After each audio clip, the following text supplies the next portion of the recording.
It's a strong report. It endorses everything The Guardian has been saying, sometimes in the teeth of criticism from people who didn't want to believe what The Guardian was saying. This story actually comes out of a tiny thing, a court case about one journalist behaving badly. Any human being with their brain switched on would look at the story that was told at that time and say, this can't be true. That this one reporter would do this, that this one private investigator was doing all this off his own bat, and that the News of the World didn't know either of them were doing it. Highly unlikely to be true. The committee has found that the phone hacking went on inside the News of the World. They say they'll never know exactly the number of people who were hacked into. They don't believe the News of the World version of events, which said it was only one rotten apple. They say that is inconceivable that that could be true. They're extremely critical of the police for not investigating properly, and they're extremely critical of the Press Complaints Commission for not looking at it properly. The report says that what The Guardian was putting in the story was new.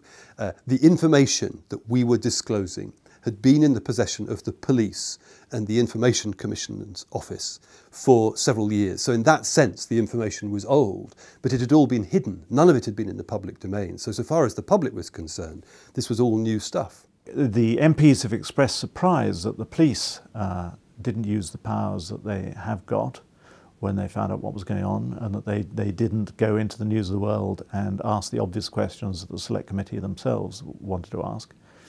They express extreme surprise that the Press Complaints Commission, which is supposed to be the industry regulator, has been so incurious and accepting of the official version of events. You can see from reading the Select Committee report that there was a serious problem inside the News of the World. And I mean, I've talked to a lot of people who worked for the News of the World during that era, and they all say the same thing, that there was rampant use of private investigators doing all kinds of illegal things. It uses a rather damning phrase, which is collective amnesia and obfuscation. So it was really saying that he has an organisation that seems to have forgotten all the details of what went on, or won't answer, or has obfuscated. So in parliamentary terms, these are quite strong terms to be using about a corporation.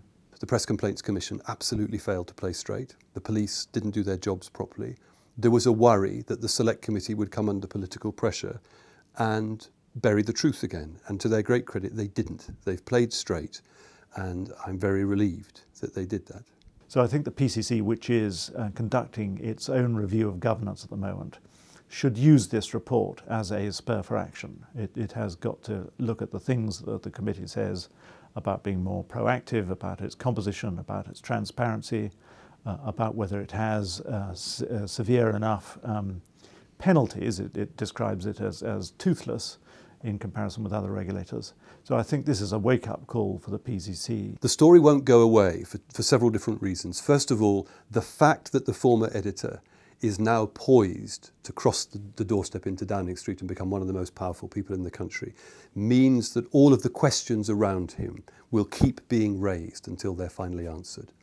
The other thing is that there is a queue slowly forming of public figures who are suing the News of the World because their voicemail was intercepted, and that will keep the thing coming back to court, coming back to court. And the risk from the News of the World's point of view is that eventually somebody will sue and will refuse to be bought off, and then we'll actually have a court hearing where all the evidence is disclosed.